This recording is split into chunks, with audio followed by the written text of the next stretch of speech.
नमस्कार दोस्तों, ओम नमः शिवाय। स्वागत है आप सभी का इस नए वीडियो में। ओम नमः शिवाय, जय श्री शिवाय, नमस्तुभ्यम, हर हर महादेव। होला अष्टक की अमलकी एकादशी तिथि पड़ रही है और इस दिन हम सभी को अमलकी एकादशी तिथि के दिन पर बहुत सारे विशेष उपाय कर सकते हैं, जो कि रंग भरी एकादशी भी कही जाती है। होली से पूर्व पड़ने वाली यानी कि होली से आने वाली पहले की जो एकादशी होती है वह रंग भरी एकादशी, अमलकी एकादशी कहते हैं। इस दिन यदि हम अपने पूजा पाठ या अपनी क्रियाकलाप, अपने उपायों को अच्छे से करते हैं तो धन प्राप्ति, विवाह जैसे हमारे इच्छा परिपूर्ण, गृह कलेश और रोग मुक्ति जैसी समस्याओं से भी दूर होते हैं। धन की प्राप्ति जैसी इच्छाएं हमारे जीवन में प्रतिपूर्ण होती हैं। विवाह जैसे संयोग बनते हैं, योग बनते हैं, जिनसे हमारे जीवन में विवाह के जो योग्य, विवाह से जुड़ी जो इच्छा मनोकामनाएं होती हैं वह परिपूर्ण होती हैं। तो होली वाली इस एकादशी की तिथि पर हम सभी को कौन कौन से उपाय करने चाहिए, किस क्रिया अनुसार करने चाहिए और उनको कौन कौन सी बातों का विशेष ध्यान रखनी चाहिए, सब सभी जानकारी जानेंगे और समझेंगे पूज्य गुरुदेव की अनुकंपा और कृपा से कि किस प्रकार से हम ओला अष्टक की इस अमल की एकादशी की तिथि पर हम सभी ये छोटे से उपाय करके अपने जीवन को सौभाग्य बनाएं और सभी प्रकार के इन उपायों को करके अपने जीवन से हर प्रकार की कष्ट बाधाओं को दूर करके हर इच्छा मनोकामनाओं को परिपूर्ण करने के योग्य बने। तो चलिए जानते हैं और समझते हैं, लेकिन प्लीज़ उससे पहले वीडियो को लाइक अवश्य करिएगा और यदि आप चैनल पर नए हैं तो प्लीज़ चैनल को सब्सक्राइब जरूर करिएगा। तो अमलकी एकादशी की इस शुभ एकादशी तिथि पर, जो कि अमलकी एकादशी तिथि है या फिर रंग भरी एकादशी भी हम कह सकते हैं, होली के पहले पड़ती है हमारी एकादशी, तो हमें अपने जीवन की शुरुआत जो है उसी को बहुत अच्छे से करनी चाहिए। तो हम अपने जीवन दिन की शुरुआत कैसे करेंगे अमलकी एकादशी की तिथि पर, तो हमको सबसे पहले आंवले की सबसे अधिक आवश्यकता पड़ेगी। कह सकते हैं या तो हमारे पास एक आंवला होना चाहिए या फिर आंवले की पत्ती होनी चाहिए या फिर आंवले का चूरा होना चाहिए। यदि हमारे पास आंवले का चूरा भी होता है तो भी बहुत ज़्यादा लाभदायक होगा, हम उसका भी प्रयोग कर सकते हैं। जब हम अपने दिन की शुरुआत को स्नान करके करते हैं और पूजा अर्चना के लिए जाते हैं तो सबसे पहले जब हम स्नान करने जाएंगे तो हो सके तो या तो हमको अपने स्नान वाले जल में एक आंवले की थोड़ी सी पत्ती मिला लेनी चाहिए या फिर ये ऐसा आधा कटा हुआ आंवला लेंगे। किस प्रकार से ऐसा आधा कटा हुआ आंवला लेंगे, उसको अपने जल में डालेंगे, थोड़ा सा हिलाएंगे जल के अंदर 5 से 6 बार और फिर उसको निकाल करके बाहर रख सकते हैं किसी अन्य कार्य के प्रयोग के लिए। और हमको उस जल से स्नान अवश्य रूप से करना चाहिए कि जब हम आंवले के जल से स्नान करते हैं अमलकी एकादशी की तिथि पर तो हमारे जीवन से सभी रोगों का क्षय होता है, हमारे जीवन से सभी नकारात्मक शक्तियों का क्षय होता है, हमारे जीवन से सभी प्रकार के जो ग्रह दोष लगने वाले होते हैं वह दूर होते हैं, हमारे जीवन में जो आ रही नकारात्मक शक्तियाँ, जो नकारात्मक प्रभाव वह दूर होते हैं। हमारे जीवन में एक नई चमक, एक नई तेज, एक नया मिठास और एक नई उल्लास कहता है। जिस प्रकार से एक नई चमक और एक नई ऊर्जा आंवले के अंदर होती है, आंवला एक औषधि के रूप में भी माना जाता है, तो हमारा जीवन और हमारा स्वास्थ्य दोनों ही स्वस्थ रहता है, दोनों ही ऊर्जावान और तेजवान होता है। तो हमें अपने स्नान में थोड़ा सा आंवला मिलाना चाहिए। हो सके तो एकादशी की तिथि पर हम चाहें तो हल्की सी हल्दी भी मिला सकते हैं, 1 से 2 चुटकी हमें हल्दी भी मिला लेनी चाहिए अपने स्नान में।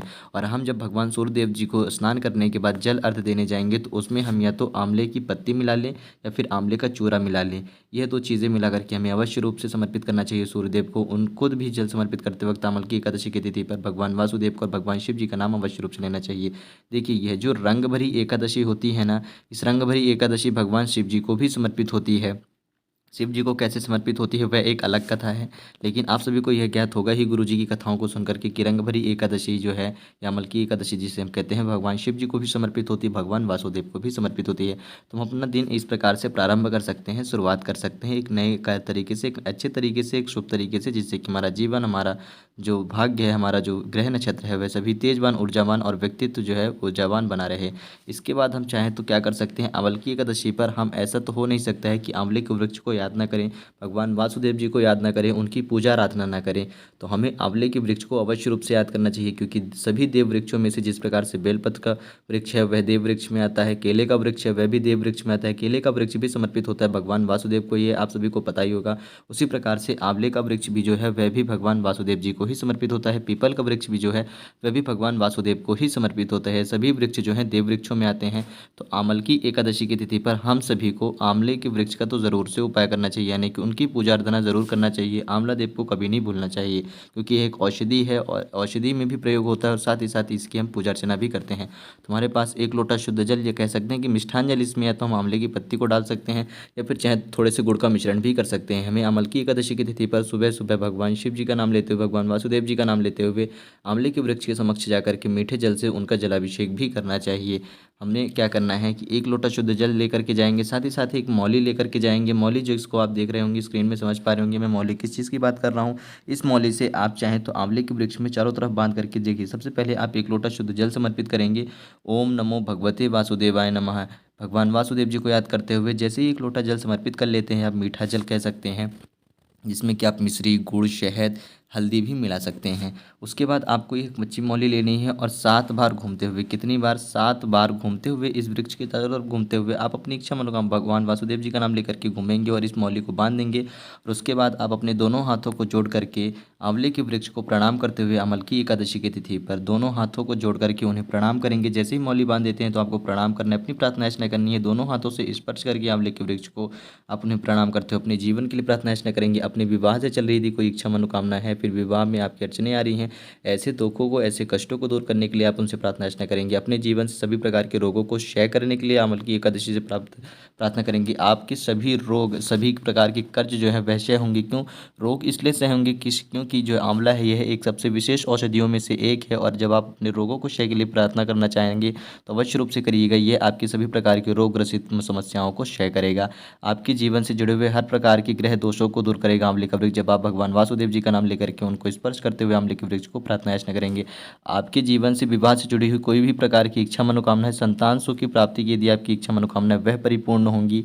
और यदि आप नौकरी या व्यापार में कोई उन्नति करना चाहते हैं तो ऐसी भी इच्छा मनोकामनाएं परिपूर्ण होती हैं। आंवले के वृक्ष को अवश्य रूप से पूजा अर्पण करिएगा। यदि आप कुछ नहीं कर पा रहे हैं, धागा नहीं समर्पित कर पा रहे हैं, कच्चे धागे की मौली, तो केवल और केवल आपको एक लोटा शुद्ध जल तो समर्पित करना ही करना चाहिए। आंवल की एकादशी की तिथि पर दिन के समय में यह क्रिया करनी चाहिए। देखिए दिन के समय पे यानी कि जब सूर्य देव रहेंगे अर्थात दोपहर के पहले पहले आप सभी को यह क्रियाकलाप कर लेनी है। साथ ही साथ रंगभरी एकादशी है तो हम देखें तो हम एक क्रिया और कर सकते हैं। हम अपने जीवन में रंग भरी, जिस प्रकार से रंगों में एक अलग अलग चमक, एक नई नई ऊर्जा, सभी रंग अपने में एक नई खासियत रखते हैं, एक अलग चमक रखते हैं, एक अलग पहचान रखते हैं।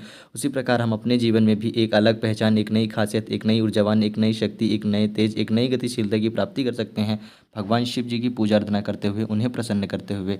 तो हम सभी को रंग भरी एकादशी की तिथि पर, अमल की एकादशी की तिथि पर, इस शुभ तिथि पर, इस शुभ मौके पर भगवान शिव जी को तो अवश्य रूप से याद करना चाहिए। और इस रंग भरी एकादशी पर ऐसा तो हो नहीं सकता है कि हम भगवान शिव जी की पूजा आराधना करें और उनका रंग से अभिषेक ना करें, उनको रंग समर्पित ना करें। तो हम सभी को रंग भरी एकादशी पर भगवान शिव जी को रंग अवश्य रूप से समर्पित करना चाहिए। रंग बिरंगे किस रंग को हम समर्पित करें, तो अनेक प्रकार के रंग हैं। आपके पास कोई से भी एक रंग हो आप उसको समर्पित कर सकते हैं, उससे अभिषेक कर सकते हैं। ऐसा नहीं कि भैया हम बहुत सारा रंग कहाँ से लाएं, 2 चुटकी, 1 चुटकी, 1 चम्मच, जितना भी रंग हो आप उससे अभिषेक करें। कोई सा भी रंग हो, बहुत सारे रंग हैं तो आप सभी रंगों को मिला करके भगवान शिव जी का अभिषेक कर सकते हैं। रंग भरी एकादशी पर आप जितने भी बड़े बड़े तीर्थ स्थलों की बात करें, जहाँ पर के शिव जी की शिवलिंग है, जहाँ पे प्राण प्रतिष्ठा शिवलिंग है, जैसे कि उज्जैन और अन्य कई सारे विश्व मंदिर, विशेष मंदिर आते हैं, उन सभी मंदिरों पर रंग भरी एकादशी पर भगवान शिव जी का रंगों से अभिषेक होता है। जैसे कि आप देख भी सकते होंगे, आप सभी को ज्ञात भी होगा। तो हम सभी को यह क्रिया रंग से जरूर रूप से अभिषेक करना चाहिए एकादशी तिथि पर। जब हम एकादशी तिथि पर यानी कि रंग भरी एकादशी पर भगवान शिव जी का रंग से अभिषेक करते हैं तो हमारे जीवन में हर प्रकार से, हर तरफ से, हर रंगों की, जिस प्रकार सभी रंगों की एक अपनी चमक होती है, इसी प्रकार से हमारे जीवन में भी एक नई चमक, एक नई ऊर्जा, एक नई तेजवान आती है। सभी कष्टों का क्षय होता है। सभी कष्टों का क्षय से मेरा तात्पर्य है, समझिएगा, गुरुजी ने कहा है कि चाहे वह विवाह से जुड़ा हुआ कोई कष्ट हो, दाम्पत्य जीवन में चल रहा कोई कष्ट हो, नौकरी या व्यापार में चल रहे कोई कष्ट हो, ग्रह नक्षत्र से कोई जुड़े हुए कष्ट हो, रोग से किसी प्रकार से आप ग्रसित हैं, यदि आपकी भूमि वगैरह से या फिर घर से लेकर के कोई कष्ट है, धन से जुड़े हुए कोई कष्ट है, कहीं कर्ज अटका हुआ है, कहीं पैसा अटका हुआ है, या फिर आपके जीवन में कोई ज़्यादा विकट परेशानी है, किसी कार्य को प्रारंभ करना चाह रहे हैं, वह कार्य नहीं प्रारंभ हो रहा है, कोर्ट कचहरी जुड़े हुए कोई भी से भी कष्ट है, सभी कष्टों का क्षय हो सकता है आपका केवल इस रंग भरी एकादशी पर। क्यों? क्योंकि यह होला अष्टक के समय की एकादशी रहती है। होला अष्टक के समय की जब आप एकादशी की तिथि पर भगवान शिव जी को रंग भरे एकादशी की तिथि पर रंगों से अभिषेक करते हैं, जलाभिषेक करते हैं, तो आपकी हर प्रकार की इच्छाएं मनोकामनाएं परिपूर्ण होती है और सभी प्रकार के कष्टों का आपके जीवन से क्षय होता है। तो हम सभी को क्या करना है कि हम सभी को आवश्यकता पड़ेगी एक आंवले की लेना है और एक पत्ती लेना है। हो सके तो हम चूरा भी ले सकते हैं, चूरा नहीं रहेगा तो हम आंवले की पत्ती लेंगे। ध्यान दीजिएगा, या तो आंवले का चूरा ले लें, आंवले का चूरा ना मिले तो आंवले की पत्ती ले लें। तांबे के लोटे में 1 लोटा शुद्ध जल ले लें और भगवान शिव जी के मंदिर में पहुंचे। साथ ही साथ हमारे पास जो भी रंग हो उस रंग को लेकर के जाएं। सबसे पहले हम मंदिर में पहुंचेंगे तो भगवान शिव जी को प्रणाम करेंगे। उसके बाद जो हमारे पास रंग रहेगा उस रंग से हम सबसे पहले भगवान शिव जी का अभिषेक करेंगे। ध्यान दीजिएगा, जो हमारे पास रंग रहेगा उस रंग से हम भगवान शिव जी का अभिषेक करेंगे ओम नमः शिवाय का जाप करते हुए। जैसे ही हम ओम नमः शिवाय का जाप करते हुए रंगों से अभिषेक कर देंगे, उसके बाद हमें क्या करना है रंग से अभिषेक कर दिया। अब जो हमारे पास आंवला है और आंवले की एक पत्ती है, आंवला और आंवले की एक पत्ती, इन दोनों चीज़ों को हम इस जल के पात्र में मिला देंगे। ओम नमः शिवाय का जाप करते हुए क्या जाप करेंगे, भगवान शिव जी की आराधना पूजा अर्चना कर रहे हैं रंग भरी एकादशी अमल की एकादशी पर, तो हम ओम नमः शिवाय का जाप करते हुए इन दोनों चीज़ों को मिला देंगे।